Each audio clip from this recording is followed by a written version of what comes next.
Hi everyone, welcome to our next Ambassador Challenge video. I have with me Sandra Smith from our 945 congregation, and today I'm going to be talking with Sandra a bit about how she tries to be an ambassador for Christ with her neighbours. Sandra, what are some of the things that you've done to build relationships with your neighbours over the years? Most of you will remember when we had the Sam Chan talks year before last.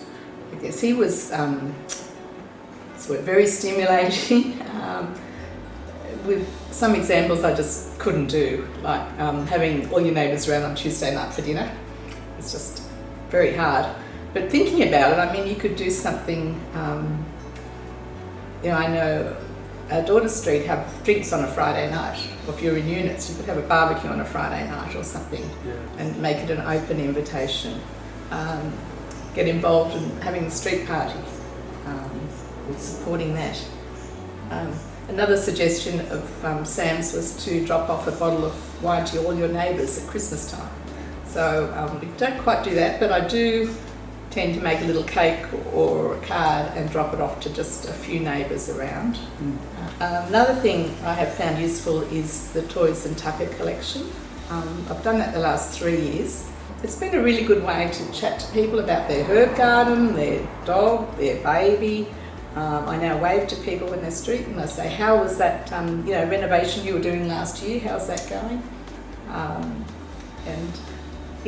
People usually like to talk about what's going on, and often they'll share other things.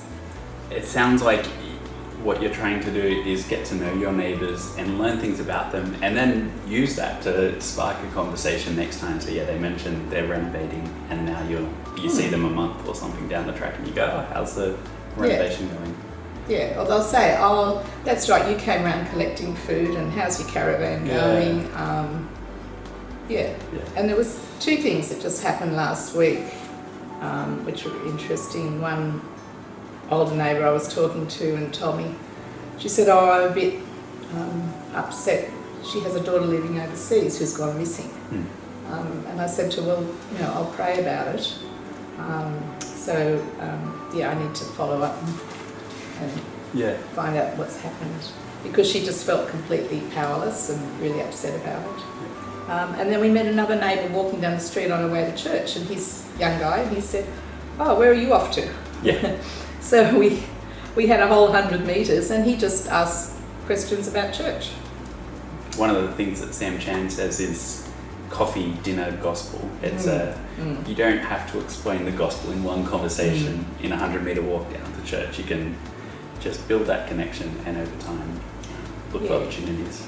What are some of the challenges or lessons that you've learnt along the way? Well, I guess the challenges is being sort of a bit shy and just hating knocking on doors. You would say you're quite a shy person and an introvert. What is it that makes you comfortable, or at least able, to go up to people and start those conversations with your neighbours and try to make connections? I think realising that we're all much the same underneath. And as I said, God has given us the example and loves us so much. But it's just part of obeying Him to sort of show care to others. Is there anything else you wanted to say for people as they try and be ambassadors for Christ? Any encouragements you want to give them, or final words? No, I think everybody's different. You'll have different, you might have, if you've got young children, you connect with other people with young children. God's put you in your place to be content and to sort of share with those around you. And just think it through and pray more about what He wants to do in different situations. What I really love about Sandra's story is that she uses a whole bunch of different techniques to be an ambassador for Christ where she lives. She makes an effort with her neighbours. She doesn't do the thing of taking around a bottle of wine, but she makes cakes, and she finds a way to make a connection with her neighbours. She listens to them. She remembers details about their life and their kids' names and what's going on, so that she can check in again later and see how she can be praying for people. She is known as a Christian by some of her neighbours, and they come to her kind of as a go-to chaplain.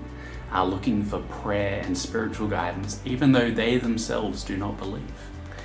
And this is something that she has built over time. Relationships grow in a slow way, but she's used her unique situation, the street that she lives in, and her stage in life to connect with people. And I think her encouragement stands for us all, no matter where you are, whether you be a student at school or at uni, whether you be a worker, a parent, or you're retired, no matter where you are, we can be ambassadors for Christ.